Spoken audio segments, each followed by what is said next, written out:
Gracias, Señor, por el día tan lindo de hoy. Gracias, Señor, por la vida y la salud.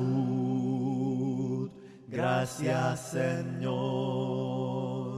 por el día tan lindo de hoy. Gracias, Bien, hermanos, buenas noches. La paz de nuestro Dios esté siempre con ustedes. Vamos a continuar nuestra lección y hoy quisiera sugerirles de una sola vez que vayamos al libro de Hebreos. Como ustedes pueden ver, hemos estado en varios pasajes de la carta a los Hebreos y hoy no será la excepción. Así que vamos a continuar completando este cuadro en el cual estamos haciendo una comparación entre el Antiguo Testamento y el Nuevo Testamento. ¿Por qué estamos haciendo esto? Estamos considerando el tema, ¿verdad?, de cómo podemos nosotros comprender la Biblia todos por igual. Y esta es la tercera lección en la que estamos hablando acerca de que para poder comprender todos la Biblia por igual es necesario que todo buen estudiante de la Biblia haga una separación o haga una distinción entre el Antiguo Testamento y el Nuevo Testamento. Cuando nosotros estudiamos la palabra del Señor, podemos encontrar múltiples diferencias entre el Antiguo Testamento y el Nuevo Testamento. Aunque toda la Biblia es palabra de Dios, es un error interpretarla como un todo.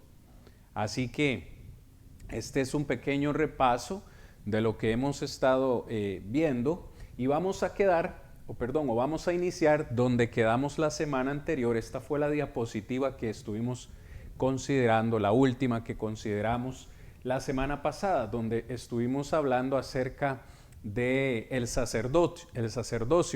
Si recuerdan, hermanos, que estuvieron la semana anterior, vimos que en el Antiguo Testamento el sacerdocio fue cambiable. ¿Por qué fue cambiable? Porque obviamente los sacerdotes, los sumos sacerdotes, al ser humanos, morían con regularidad y cada uno de ellos cuando moría pues era reemplazado o cambiado por otro ser humano. Fue cambiable también e imperfecto porque estos sacerdotes o sumos sacerdotes tenían sus propios pecados, tenían que presentar sus propios sacrificios por sus propios pecados, pero vimos que cuando nosotros vamos al Nuevo Testamento, ¿verdad? En Hebreos capítulo 7, específicamente desde el 5 hasta el 7, encontramos a Jesús siendo identificado como nuestro sumo sacerdote. Y el sacerdocio de Jesús es incambiable porque obviamente Jesús murió, resucitó y no va a morir nunca más. Aparte de eso, la carta a los Hebreos lo describe como un sacerdocio perfecto. Si ustedes ven en Hebreos capítulo 7, versículo 26, hablando acerca de Jesús, Hebreos 7, 26 dice, porque tal sumo sacerdote nos convenía. Y está hablando de nuevo acerca de Cristo Jesús. ¿Por qué nos convenía? Porque este sumo sacerdote es santo, o fue santo, fue inocente, fue sin mancha, apartado de los pecados y hecho más sublime que los cielos. Entonces dijimos que este sumo sacerdote, Cristo Jesús, realmente nos conviene a nosotros. Ahora, hicimos también una comparación rápida y dijimos que en el Antiguo Testamento solamente aquellos de la tribu de Leví, los levitas, podían llegar a ser sacerdotes y sumos sacerdotes. Sin embargo, encontramos a nuestro Señor Jesucristo siendo nuestro sumo sacerdote. ¿Cómo fue eso posible? Si Cristo Jesús era de la tribu de Judá. Ahí mismo en Hebreos capítulo 7, versículos 12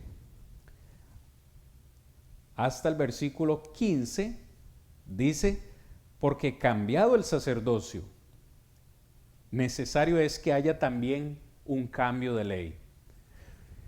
En el Antiguo Testamento, una vez más, solo los de la tribu de Leví podían funcionar como sumos sacerdotes o sacerdotes. Pero Cristo no era de la tribu de Leví, era de la tribu de Judá. ¿Cómo pudo entonces llegar a ser nuestro sumo sacerdote? El escritor a los Hebreos nos dice que tuvo que haber un cambio de sacerdocio y para que eso fuera posible, tuvo que haber habido un cambio de ley. ¿Qué es lo que quiere dar a entender este texto? Bueno, en simples palabras, que según la ley del Antiguo Testamento, Cristo no hubiese podido ser nuestro sumo sacerdote. Así que Dios cambia la ley para que haya un cambio de sacerdocio y Cristo pueda ahora ser nuestro sumo sacerdote. De hecho, usted lee el versículo 13 y dice, y aquel de quien se dice esto es de otra tribu, de la cual nadie sirvió al altar, porque manifiesto es que nuestro Señor vino de la tribu de Judá, de la cual nada habló Moisés tocante al sacerdocio. Y esto es aún más manifiesto si a semejanza de Melquisedec se levanta un sacerdote distinto. Muy bien, hablamos también, hermanos, acerca del derramamiento de sangre. Recuerdan en el Antiguo Testamento, según Hebreos 9:19, y también el capítulo 10, versículo 4, en el Antiguo Testamento,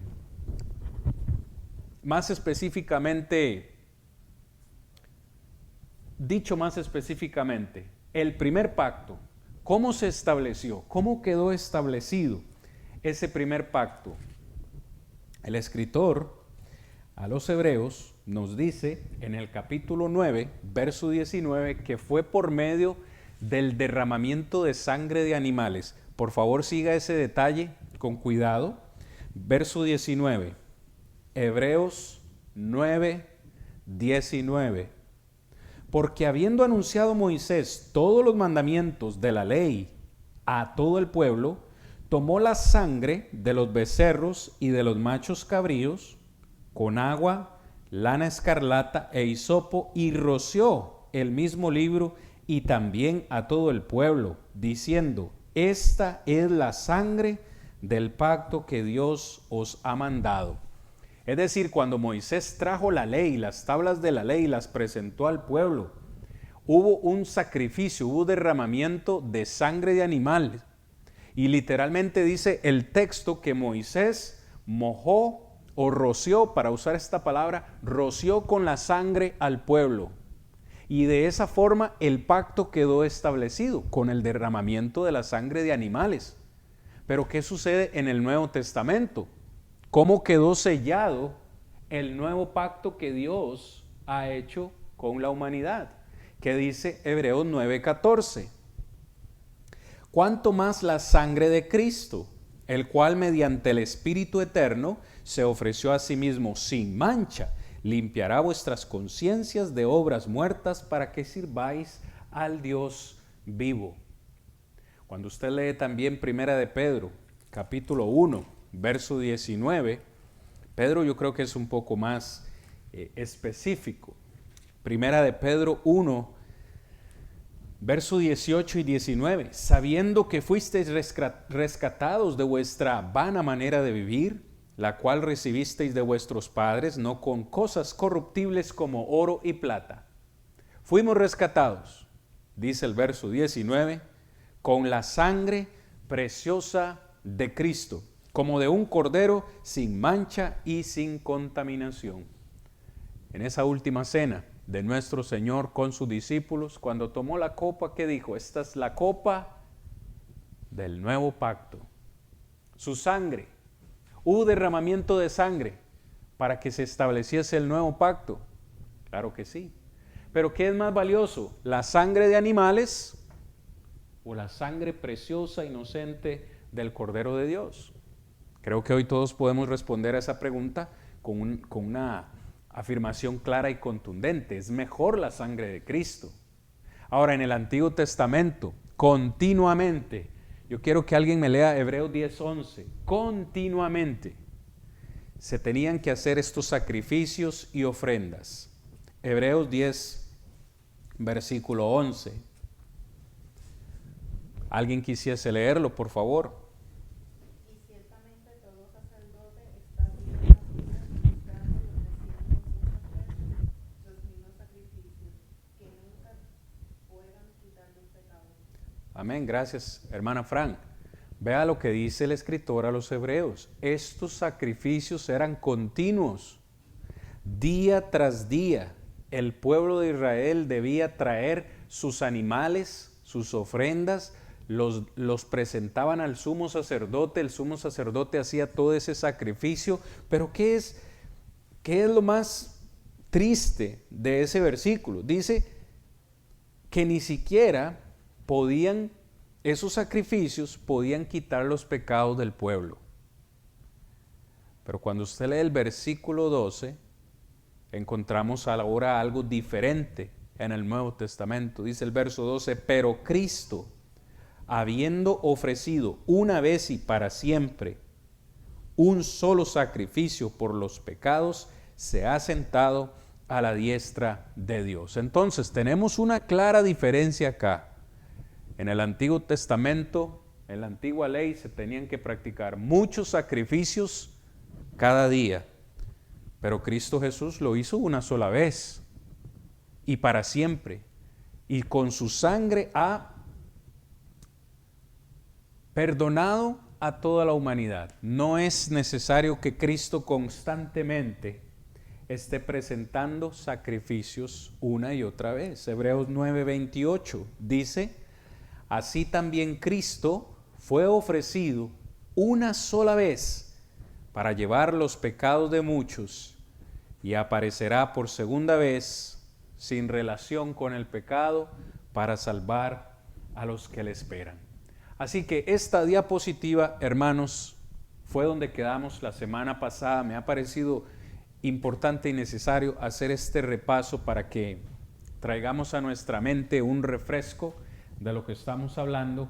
Ahora vamos a hablar en esta siguiente diapositiva. Cuando hacemos una comparación entre el Antiguo y el Nuevo Testamento, encontramos que ambos pactos ofrecen remedios muy diferentes para el pecado. Ambos pactos ofrecen remedios muy diferentes para el pecado. Como ya leímos hace un momento, los sacrificios del Antiguo Testamento no hicieron perfecto a nadie. Capítulo 7, verso 19, una vez más. Vamos a estar mucho en Hebreos y Gálatas para que podamos buscar rápido. Hebreos 7, 19 dice, pues nada perfeccionó la ley, nada. Y de la introducción de una mejor esperanza por la cual nos acercamos a Dios. Ninguno, ni uno solo de esos sacrificios del antiguo pacto pudieron perfeccionar a nadie. Sin embargo, cuando vamos al Nuevo Testamento, Hebreos 10:14, ¿qué dice?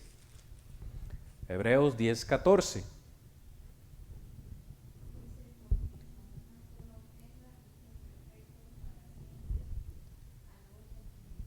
Amén. Palabra de nuestro Dios, hablando acerca del sacrificio de Cristo, dice, con una sola ofrenda hizo perfectos para siempre a todos los santificados. Hay una clara diferencia ahí. ¿Cuál era el remedio para el pecado en el Antiguo Testamento? ¿Qué decía la ley? Lo vamos a leer en un momento en Gálatas. Pero Gálatas capítulo 3 dice, la ley simplemente decía, haz esto y vivirás. Es decir, en el Antiguo Testamento el pueblo de Israel debía ser obediente a cada uno de los mandamientos de Dios perfectamente. Cosa que ninguno pudo hacer, excepto Cristo Jesús. Es decir, ¿qué remedio ofrecía el Antiguo Testamento? ¿Qué remedio ofrecía para la salvación o la perfección? Ninguno. No ofrecía ningún remedio. Ahora, el Nuevo Testamento nos ofrece algún remedio. Claro.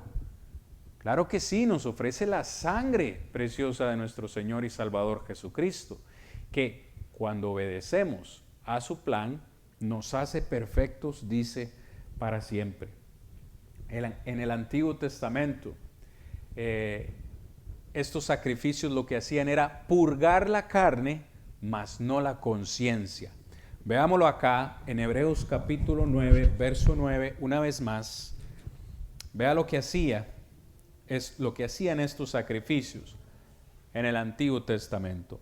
Hebreos 9:9, lo cual es símbolo para el tiempo presente, según el cual se presentan ofrendas y sacrificios que no pueden hacer perfecto en cuanto a la conciencia al que practica ese culto.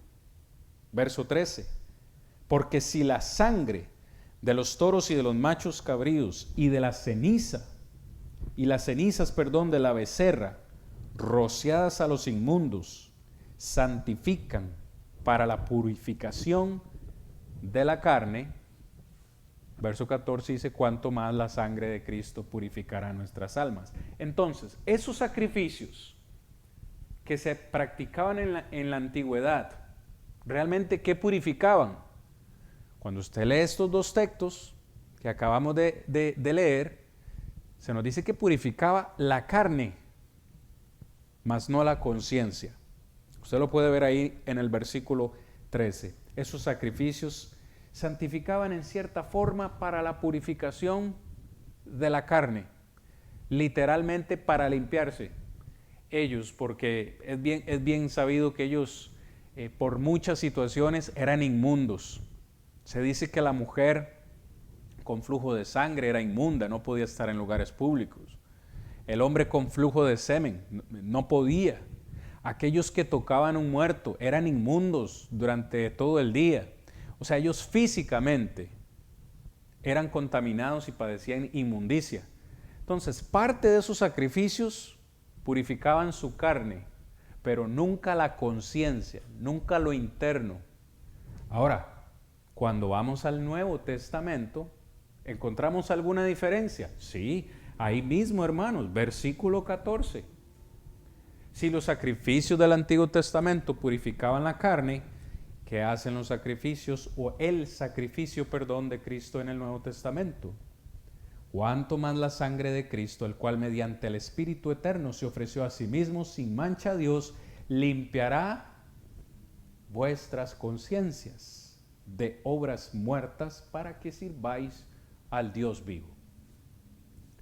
Una clara diferencia entre estos dos aspectos. En el Antiguo Testamento, voy un poco rápido, amados hermanos, porque necesito terminar esta lección hoy y me quedan algo como unas 4 diapositivas. Sin embargo, si usted tiene pregunta o comentario, lo puede hacer. En el Antiguo Testamento encontramos que no se nos ofrecía perdón genuino, sino que esos pecados eran recordados cada año. Capítulo 10, versículo 3 de Hebreos. Capítulo 10, verso 3 dice, pero en estos sacrificios que se hacen cada año, se hace memoria de los pecados. Es decir, los pecados no eran perdonados. Cada vez que usted venía y presentaba un animal, y se está hablando en este contexto específicamente del día de la expiación, que era una vez al año, el pueblo tenía que recordar sus pecados. Es decir, yo traigo este cordero porque en todo este año cometí estos y estos y estos y estos pecados. Tenía que recordar los pecados que había cometido. Pero ¿qué se nos dice del Nuevo Testamento? Capítulo 8, versículo 12. Capítulo 8, verso 12. Porque seré propicio a sus injusticias y nunca más, dice Dios, nunca más me acordaré de sus pecados y de sus iniquidades. Uno podría detenerse aquí y preguntar, hermanos, hasta lo que hemos visto hasta este momento, ¿a dónde se nos es mejor estar? ¿Bajo la ley del Antiguo Testamento o bajo la ley del Nuevo Testamento? ¿Qué mejores promesas nos ofrece el Nuevo Testamento? libertad en Cristo Jesús. Amén. O sea, nosotros estamos viviendo en un mejor tiempo, en un mejor pacto. No como estos judíos y estos gentiles que vivieron en el antiguo pacto. No tuvieron las bendiciones que tenemos nosotros hoy en día. ¿Cuál es el problema entonces? El problema es que hoy en día, cuando estamos bajo el nuevo pacto, muchos se quieren regresar a prácticas del Antiguo Testamento. Y según leemos en Gálatas, en Santiago, textos que vamos a ver en un momento, si yo quiero participar de una sola cosa del Antiguo Pacto, tengo que practicar todo. Y tengo que practicarlo de una manera perfecta, si no me hago culpable de toda la ley. ¿Ok? Ahora, para continuar con este cuadro comparativo, bueno, ya dijimos, no quita los pecados. En el Nuevo Testamento Cristo salva perpetuamente, es decir, por siempre. Vea el capítulo 7, verso 25. Hebreos 7, 25. Leo el 24, mas por cuanto permanece para siempre, tiene un sacerdocio inmutable, por lo cual pueden también salvar perpetuamente, dice, a los que por él se acercan a Dios, viviendo siempre para interceder por ellos. Cristo puede, con un solo sacrificio que hizo hace más de 2000 años, mis hermanos, con una sola ocasión que derramó su sangre, ahora hoy en día todos los que se acercan a él pueden alcanzar salvación, cosa que no sucedía en el Antiguo Testamento. En el Antiguo Testamento el pueblo se mantuvo sujeta al yugo, a la esclavitud y por tanto a maldición. Vamos ahora a Gálatas capítulo 3. Gálatas capítulo 3, versículo 10. Gálatas 3:10, Pablo le dice a los hermanos, porque todos los que dependen de las obras de la ley están bajo maldición, pues escrito está, maldito todo aquel que no permaneciere en todas las cosas escritas en el libro de la ley para hacerlas. Figúrese que dice el libro de la ley. Algunos piensan que la ley del antiguo pacto son solamente los 10 mandamientos. Y no es así, mis hermanos. Usted lee Éxodo, Números, Deuteronomio, casi que el Pentateuco, por decirlo así, los primeros 5 libros, y se estima que son más de 630 mandamientos en la antigua ley. Ahora, Pablo dice aquí que los que quieren depender de las obras, ¿por qué las obras? Porque la ley decía, haz esto y vivirás. Ve al verso 11, y que por la ley ninguno se justifica para con Dios, es evidente porque el justo por la fe vivirá. El justo debe vivir por fe, pero el verso 12 dice, la ley no es de fe. O sea, en el Antiguo Testamento no era necesario que usted tuviera fe. No. Lo que era necesario que usted tuviera en el Antiguo Testamento era obediencia. No tan solamente fe. Vea lo que dice el verso 12. La ley no es de fe, sino que la misma ley decía, el que hiciere estas cosas vivirá por ellas. Es decir, la ley se resumía en una palabra, hacer, hacer, hacer, ¿verdad? El resumen son los 10 mandamientos, ¿verdad? Ama a Dios sobre todas las cosas, ama a tu prójimo, honrad a padre y madre, no robarás, no desearás la mujer de tu prójimo. Si usted hacía eso, si usted era obediente a cada uno de esos aspectos, usted vivía.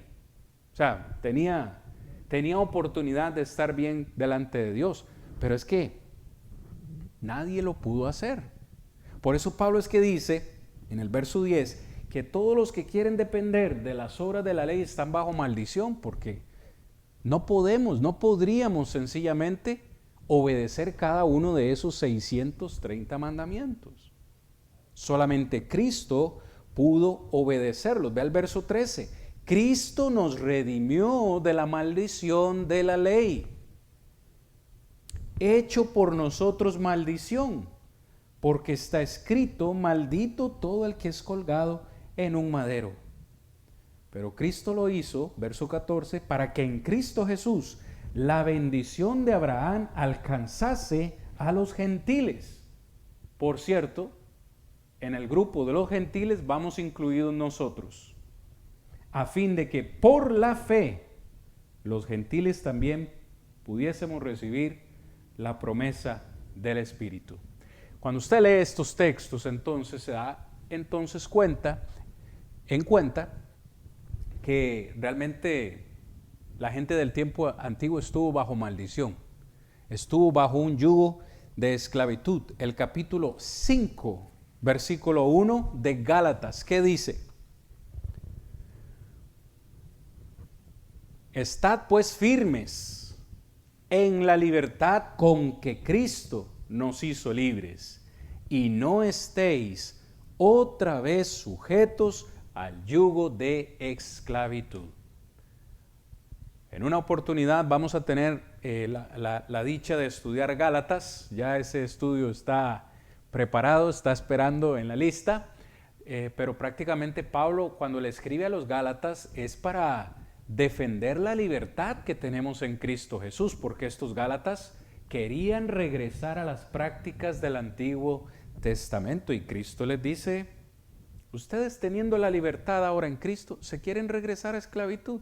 Es lo que nos ofrece la ley antigua, esclavitud, pero Cristo me ofrece libertad. Cristo me redime, Cristo me ha redimido de esa maldición y ahora tengo libertad en Él. Para finalizar esta diapositiva, el antiguo pacto entonces no pudo justificar a ningún hombre. Aquí mismo en Gálatas 5, vamos a leer desde el 2 hasta el 4. ¿Estamos ahí? Amén. Gálatas 5, verso 2. He aquí yo, Pablo, os digo que si os circuncidáis, de nada os aprovechará Cristo. Pablo habla específicamente de este tema de la circuncisión. Nosotros hablamos hace un par de clases atrás acerca de la circuncisión. Prácticamente era la señal del pacto que Dios hizo con Abraham. Para estos judíos, y usted puede reiterar esto cuando va a Hechos capítulo 15. En Hechos capítulo 15 hubo un gran conflicto en Jerusalén. Incluso Pablo tuvo que ir a Jerusalén a tratar este tema, porque había unos hermanos en la iglesia diciendo que para poder ser salvos, los hermanos tenían que circuncidarse. Ellos le estaban agregando un concepto, figúrese, un concepto de la ley antigua, se lo estaban agregando al plan de salvación de Dios en el Nuevo Testamento. Cosa que era, y perdonen la palabra, era absurdo. Cuando Cristo muere en la cruz, el antiguo pacto queda eliminado y por tanto ya no es necesario. Ya Dios no requiere de los gentiles que nos circuncidemos. Y Pablo toca aquí este tema de la circuncisión, porque los Gálatas tenían esta mentalidad. Oiga, aquí, ¿usted quiere ser salvo? Sí, obedezca el plan de salvación, bautícese, pero también tienen que circuncidarse. Ellos le estaban agregando un aspecto más y Pablo les dice, vea, verso 3, otra vez testifico a todo hombre que se circuncida, que está obligado a guardar toda la ley. ¿Sí ven lo que les acabo de decir hace un momento? Ellos querían traer un aspecto del antiguo pacto, que para ellos era importantísimo, la circuncisión. Pero Pablo les dice, hermanos, si ustedes quieren traer la circuncisión al Nuevo Testamento como un requisito, sepan que tienen que guardar toda la ley, tienen que cumplirla, porque ellos le estaban dando énfasis a un aspecto, la circuncisión, pero se estaban olvidando de todo lo demás. Pablo es claro y les dice, están pensando incorrectamente. Y todavía les dice, verso 4, los que quieran pensar así, de Cristo se han desligado. Los que por la ley se quieren justificar, de la gracia han caído. Wow, o sea, en otras palabras, y creo que por acá, en el capítulo 2 de Gálatas, verso 21, Pablo les dice, capítulo 2, verso 21, yo no desecho la gracia de Dios. Somos salvos por gracia. Yo no desecho la gracia de Dios, porque si por la ley fuese la justicia, por demás murió Cristo. Es decir, si nosotros todavía pudiésemos ser justificados por la ley de Moisés, ¿cuál es el sentido o la razón de que Cristo haya venido al mundo a morir? Jesús vino a perder el tiempo. Nos hubiésemos quedado mejor con la ley de Moisés. No necesitábamos el sacrificio de Cristo. Pero luego en el capítulo 5, verso 4 le dice, ustedes se han desligado de Cristo. ¿Por qué se han desligado de Cristo? Porque quieren volver otra vez al Antiguo Testamento. Y al hacer eso, han caído de la gracia, que es otra forma de decir, han despreciado la gracia de Dios. Entonces, cuando vamos al otro lado, encontramos que en el Nuevo Testamento se justifica a todos los hombres por medio de una fe obediente. Gálatas capítulo 3, versículo 24. Pero antes que viniese la fe, estábamos confinados bajo la ley, encerrados para aquella fe que iba a ser revelada. Estoy leyendo el verso 23. Ahora el 24. De manera que la ley ha sido nuestro ayo, es decir, nuestro tutor, nuestro maestro. Ha sido nuestro tutor para llevarnos a Cristo, a fin de que fuésemos justificados por la fe. Verso 25. Pero venida la fe, ya no estamos bajo ayo. Es decir, una vez que Cristo viene y nos trae un mejor pacto, nos trae mejores sacrificios, mejores promesas, ya no estamos bajo ayo, dice Pablo. Ya la ley ha pasado. Alguien que me lea, por favor, Romanos capítulo 3, verso 28. Si es tan amable. Romanos capítulo 3, versículo 28.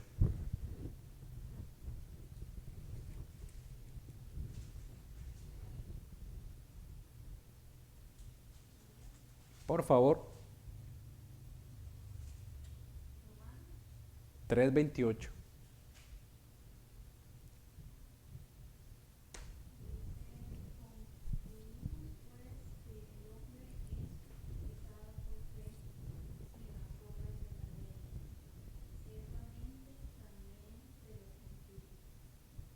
Ok. ¿Leíste el 28? Y un cantito del 29. Ok. Vea la conclusión que llega Pablo. Gracias, hermana. Concluimos pues, vea, está la conclusión. Concluimos pues que el hombre es justificado por fe. Dice, sin obras de la ley. El hombre hoy en día es justificado delante de Dios por fe, no por las obras de la ley. Él llega a esta conclusión porque ve el verso 27. Dice, ¿dónde está pues la jactancia? Queda excluida. ¿Por cuál ley somos justificados hoy? ¿Por la ley de las obras o por la ley de la fe? Es curioso porque uno lee este texto y uno podría hacer una pregunta tramposa y decir, estamos hoy bajo la ley. Uno podría contestar, sí, pero ¿por cuál ley estamos rigiéndonos hoy? ¿Por la ley de las obras o por la ley de la fe? Pablo nos da la respuesta en el versículo 27. Hoy estamos regidos por la ley de la fe, no la ley de las obras del Antiguo Testamento. Ahí es donde él concluye que el hombre es justificado por la fe sin las obras de la ley. Ni una sola, ni un solo de esos 630 mandamientos nosotros estamos obligados a cumplir en el Nuevo Testamento. Y cuando uno dice esto, las personas se asustan, ¿verdad? ¿Cómo? En el Nuevo Testamento no hay que cumplir los 10 mandamientos. No hay que amar a Dios. Claro que hay que amarlo. No hay que honrar a padre y madre. Claro que sí. ¿Podemos robar? ¿Podemos asesinar? No. Cada uno de esos mandamientos de la ley antigua de cierta forma están representados en el Nuevo Testamento. Y lo hacemos por fe. Gracias por ese comentario, Frank. Lo hacemos por fe y lo hacemos por amor a nuestro Dios. Pero en el Antiguo Testamento, como dije hace un momento, la gente no lo hacía o no debía hacerlo tanto por fe, simplemente por obediencia, porque Dios dice que hay que hacerlo, ¿no? Pero en el Nuevo Testamento, incluso estos mandamientos son, yo diría, más estrictos. Yo lo he dicho en muchas ocasiones, ¿verdad? En el Sermón del Monte, Cristo dijo, no adulterarás, dice la ley. Oísteis que fue dicho, no cometerás adulterio. Pero yo digo, cualquiera que mira a una mujer para codiciar, ya adulteró con ella en su corazón. Oísteis que fue dicho a los antiguos, no matarás. Pero yo digo que cualquiera que se enoja con su hermano será culpable de juicio. Es un poco más estricta la ley de Cristo, pero ahora tenemos esta bendición de ser justificados en el nombre de nuestro Señor. Entonces, vemos dos remedios diferentes, muy diferentes para el pecado, tanto en el Antiguo como en el Nuevo Pacto. Preguntas. Continúo. En estos 15 minutos que me quedan, vamos bien. Ahora, en esta diapositiva vamos a hacer una comparación de los dos pactos, pero viendo que estos pactos fueron para dos pueblos diferentes. Y esto es algo que muchos no comprenden hoy en día. En primer lugar, el Antiguo Testamento fue para una nación, y esa nación fue la nación de Israel, específicamente los judíos. Vamos por favor al Antiguo Testamento, Deuteronomio capítulo 5, versículos 1 y 2. Si usted ve con detenimiento, con cuidado, con atención, Deuteronomio capítulo 5 es el contexto donde Moisés trae los mandamientos, los 10 mandamientos de Dios. ¿Estamos todos ahí? Antiguo Testamento, Deuteronomio capítulo 5, versículos 1 al 3. Y luego vamos a leer el verso 15. Quiero que todos estemos ahí para que lo veamos, hermanos. Dice, llamó Moisés a todo Israel. ¿A quién llamó Moisés? A todo Israel. O sea, esto que Moisés les va a decir, esto que Moisés les va a hablar, es para ellos. Les dijo, oye Israel, los estatutos y decretos que yo pronuncio hoy en vuestros oídos, aprendedlos y guardadlos para ponerlos por obra. Jehová nuestro Dios hizo pacto con nosotros en Horeb, no con nuestros padres hizo Jehová este pacto, sino con nosotros todos los que estamos aquí hoy vivos. ¿Con quién hizo Dios ese pacto? Incluso dice, no fue ni siquiera con nuestros padres. ¿A quién se está refiriendo Moisés? A Abraham, a Isaac, a Jacob. Este pacto ni siquiera Dios lo hizo con sus padres. Lo hizo con nosotros, todos los que estamos hoy aquí vivos. Este pacto fue con ellos, no con nosotros. ¿Me sigue? Este pacto fue con ellos. Verso 15 les dice, verso 15, acuérdate, Israel, que fuiste siervo en tierra de Egipto y que Jehová Dios te sacó de allá con mano fuerte y brazo extendido, por lo cual Jehová tu Dios te ha mandado que guardes el día de reposo. ¿Saben ustedes, hermanos, que hoy en día hay grupos religiosos que guardan el sábado? Lo guardan como una ley. Pero cuando yo leo el versículo 15, me doy cuenta que los israelitas debían guardar el día de reposo para recordar que ellos fueron sacados de la tierra de Egipto, donde estuvieron como esclavos por mucho tiempo, y debían recordar que Dios los sacó de ahí. Pero yo no soy israelita, yo no estuve en Egipto como esclavo, no. Así que el pacto no lo hizo conmigo, Él no me sacó de Egipto, por tanto yo no debo guardar del día de reposo. Él hizo otro sacrificio por mí, claro está, el sacrificio de Cristo Jesús. Y por eso lo celebro cada semana. Ahora, el nuevo pacto el Señor lo ha hecho para con todas las naciones. ¿Alguien recuerda lo que dice Mateo 28:19? Cuando Jesús les dijo, toda autoridad me es dada en el cielo y en la tierra. Por tanto, id y haced discípulos. ¿A dónde? A todas las naciones. ¿Cómo? Bautizándolos en el nombre del Padre, del Hijo y del Espíritu Santo, y enseñándoles que guarden todas las cosas que yo os he mandado. Y aquí yo estoy con vosotros todos los días hasta el fin del mundo. Amén.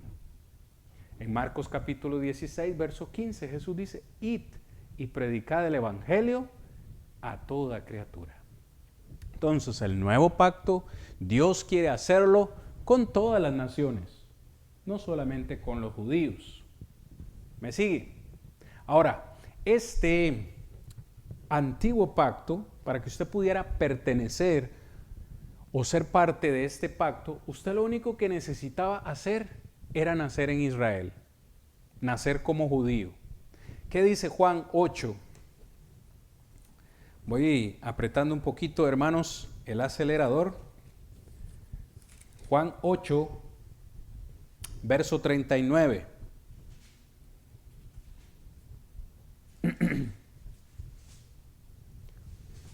Por cierto, los judíos, y especialmente los fariseos, se jactaban mucho de esto. Juan 8:39. Respondieron y le dijeron, nuestro padre es Abraham. Jesús les dijo, si fueseis hijos de Abraham, las obras de Abraham haríais. Una vez que Jesús les dice, conoceréis la verdad y la verdad os hará libres, ellos le preguntaron, nunca hemos sido esclavos. ¿Por qué usted nos dice que seremos libres? ¿De qué vamos a ser libres? Ya somos libres.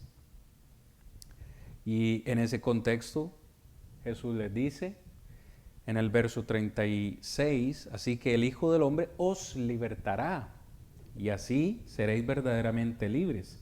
Yo sé que sois descendientes de Abraham, pero procuran matarme porque mi palabra no haya cabida en vosotros. Y ellos le dijeron, sí, nuestro padre es Abraham. Para ellos era un orgullo decir somos judíos, somos israelitas, nuestro padre es Abraham. Jesús les dice, sí, pero si fuesen hijos de Abraham, las obras de Abraham harían, pero no lo hacen.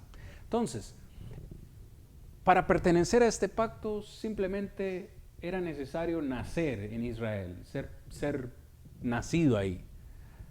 Ahora en el Nuevo Testamento, para ser parte de este Nuevo Testamento, ¿qué es lo que necesitamos hacer?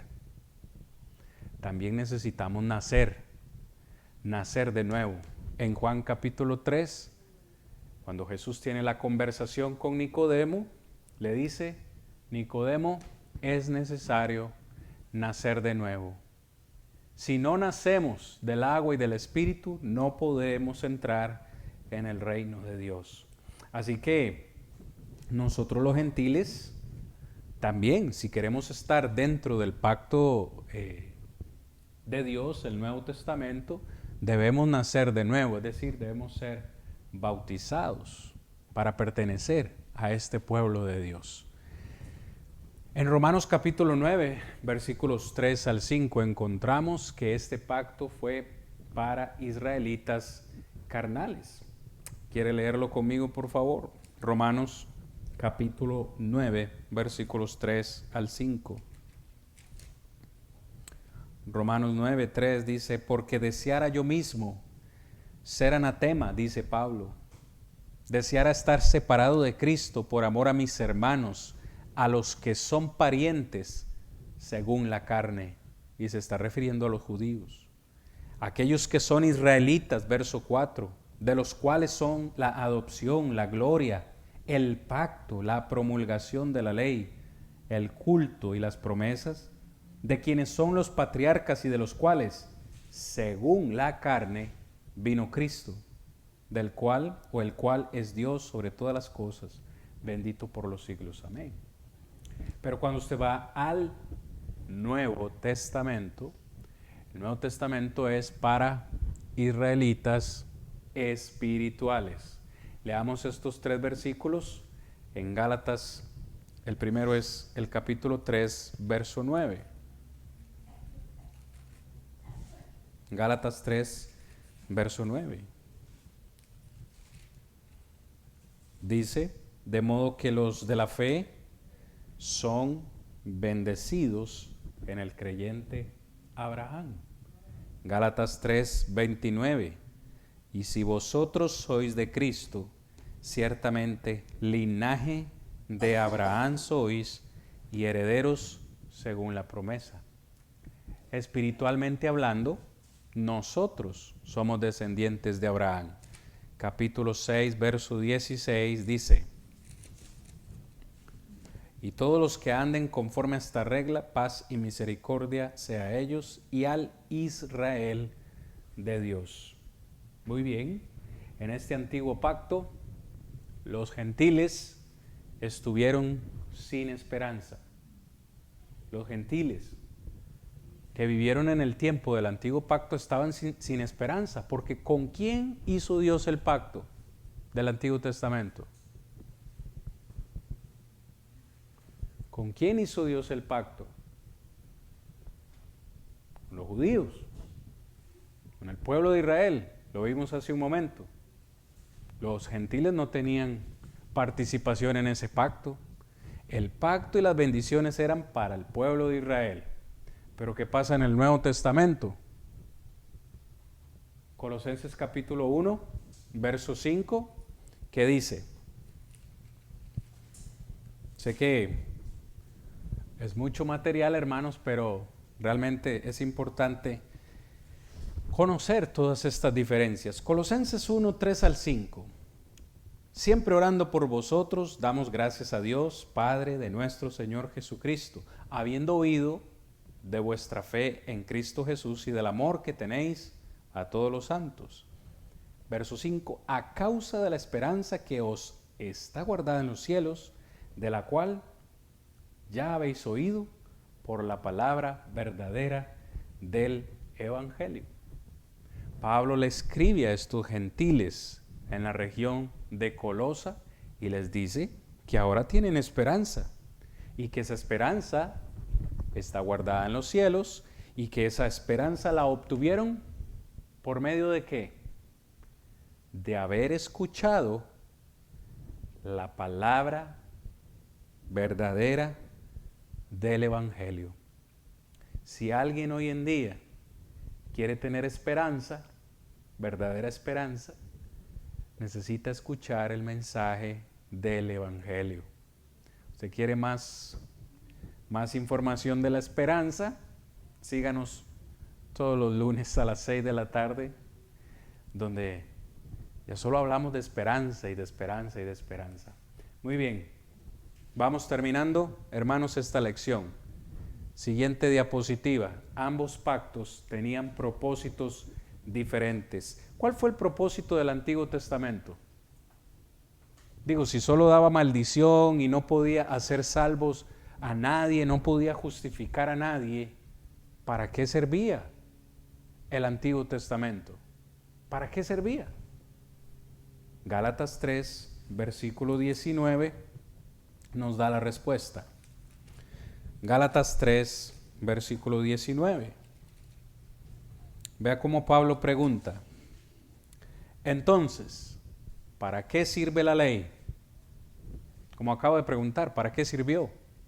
Si solo daba maldición, no justificaba a nadie y nadie la podía cumplir, ¿para qué sirve la ley? Fue añadida, opuesta, a causa de las transgresiones, es decir, nuestros pecados o los pecados de los judíos. Pero note esta palabra hasta.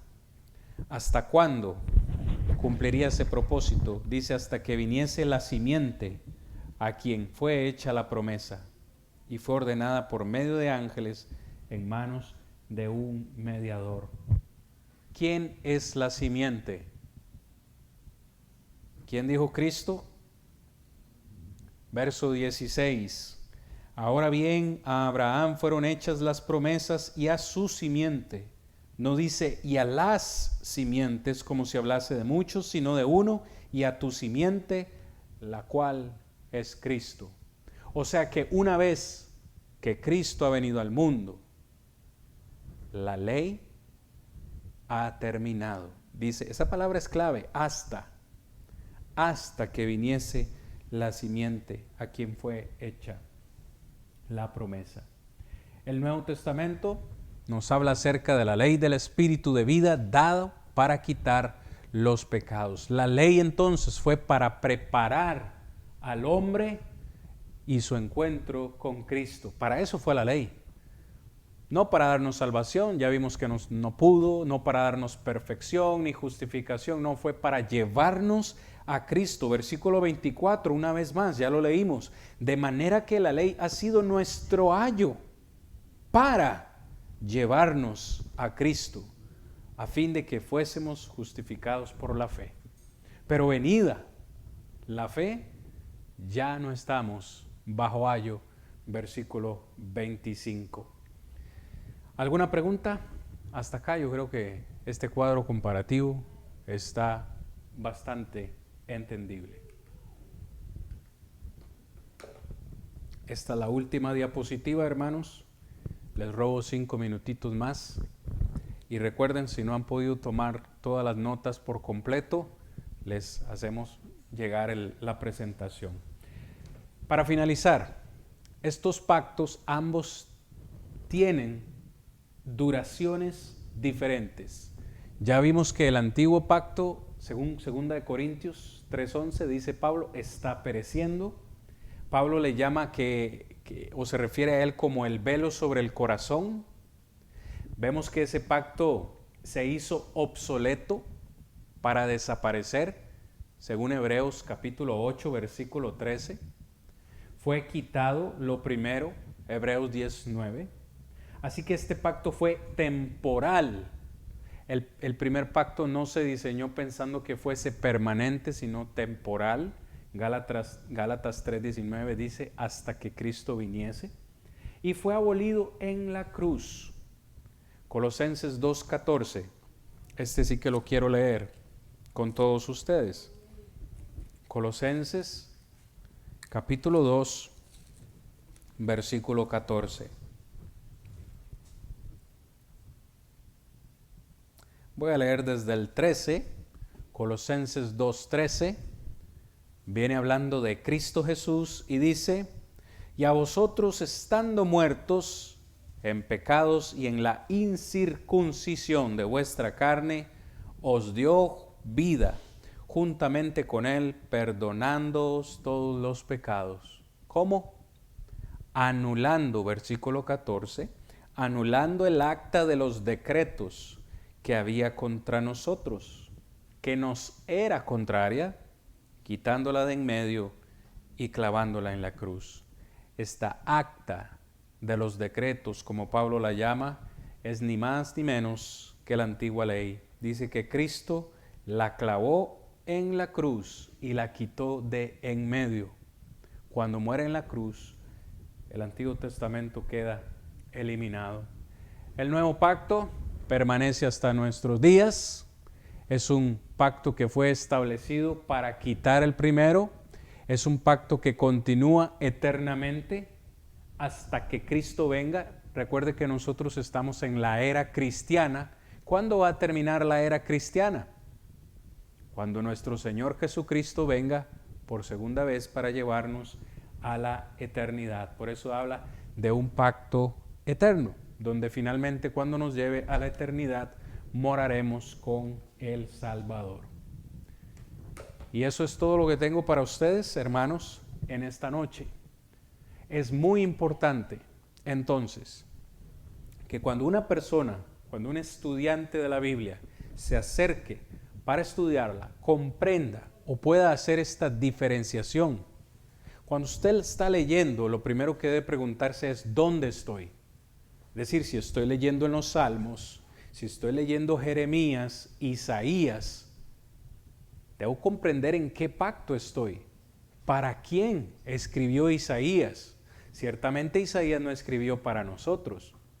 Claro que Isaías y muchos otros profetas contienen profecías mesiánicas, pero hay que hacer esta diferenciación, hay que hacer esa distinción si no voy a cometer graves errores en la interpretación bíblica.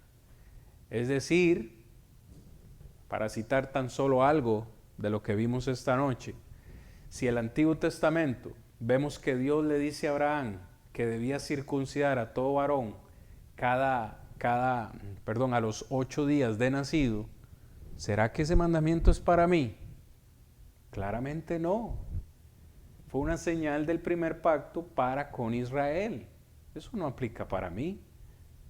Quizás hoy en día muchos quieren guardar la circuncisión, pero si quieren guardar la circuncisión, dice la Biblia, tienen que guardar todo lo demás. Hay otros que quieren guardar el sábado hoy en día. Si quieren guardar el sábado, deben guardar todo lo demás. Quieren guardar el diezmo. Si quieren guardar el diezmo, tienen que cumplir todo lo demás. Entonces, esto es muy importante si todos vamos a entender la Biblia por igual.